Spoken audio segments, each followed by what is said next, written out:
A master of orchestration, a visionary of Russian classical music, and a mentor to generations of composers, Nikolai Rimsky-Korsakov has proven to be one of the most influential figures in the history of Russian music.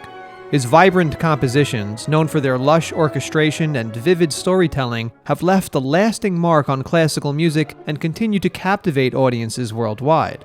Nikolai Andreyevich Rimsky-Korsakov was born on March 18, 1844 in the small town of Tikhvin, Russia, about 200 kilometers east of St. Petersburg. He came from an aristocratic family with a long history of military and government service. His father, Andrei Petrovich Rimsky-Korsakov, worked as an official in the Russian government, and his uncle was an admiral in the Russian Navy. Nikolai's older brother, Voin Rimsky-Korsakov, 22 years his senior, was a well-known Russian navigator, geographer, and hydrographer. However, from a young age, Nikolai showed a strong interest in music, particularly in folk melodies and church music. His mother, Sofia Vasilyevna Skaratina, an educated and cultured woman who also played the piano, helped to further instill this passion. But despite an early love for music, Rimsky-Korsakov eventually did follow in his family's footsteps. In 1856, at just the age of 12, he entered the St. Petersburg Naval Academy. However, his passion for music never waned. Even while at sea, he continued composing.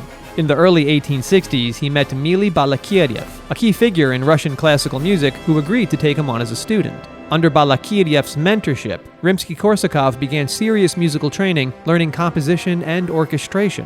From 1862 to 1865, he embarked on a 3-year voyage aboard the Clipper Almaz, traveling across the Atlantic and Pacific Oceans. Upon his return to Russia, his passion for composition took precedence. His first symphony, completed in 1865 at the age of 21, while on board a Navy ship, was praised as the first truly Russian symphony. Because of his association with Mily Balakirev, Rimsky-Korsakov met a group of young, ambitious Russian nationalist composers.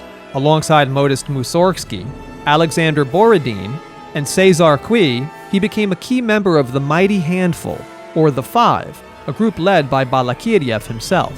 Their goal was to create a distinctly Russian style of classical music free from Western European influences. Despite being largely self-taught, in 1871, at just 27 years old, Rimsky-Korsakov was appointed a professor of composition and orchestration at the St. Petersburg Conservatory.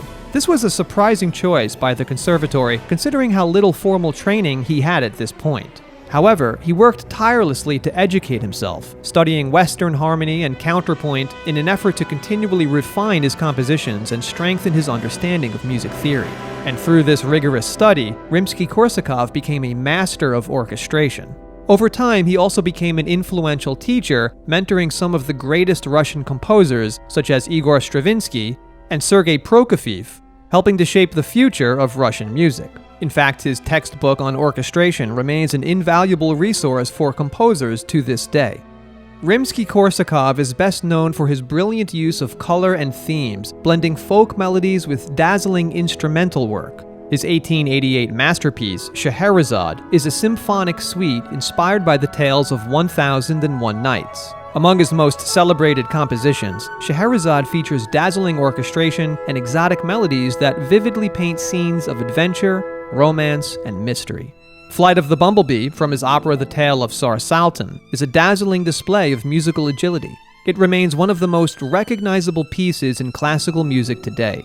Some other notable works include Capriccio Español, a lively Spanish-themed orchestral piece, the Russian Easter Festival Overture, which blends Russian Orthodox chant with vibrant orchestration, and his 1909 opera, The Golden Cockerel, another masterpiece brimming with satire and Russian folklore.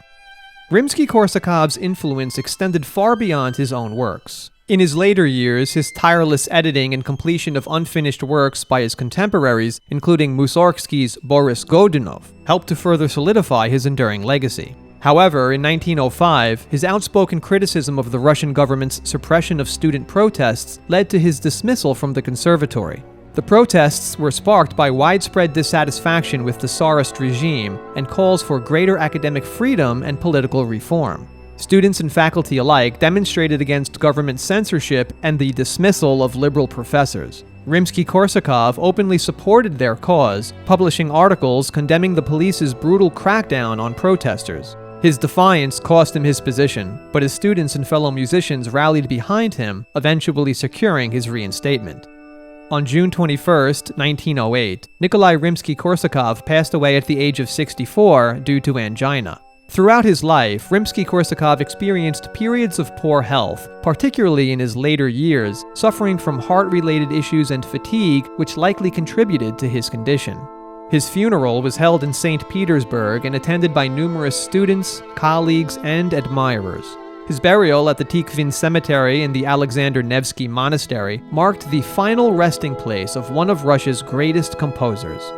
Nikolai Rimsky-Korsakov's legacy is one of brilliance and inspiration. From his naval background to his towering influence in classical music, Rimsky-Korsakov's journey is a testament to the power of creativity and dedication. His influence on orchestration and his commitment to Russian musical identity ensures that his legacy will inspire musicians and listeners for generations to come.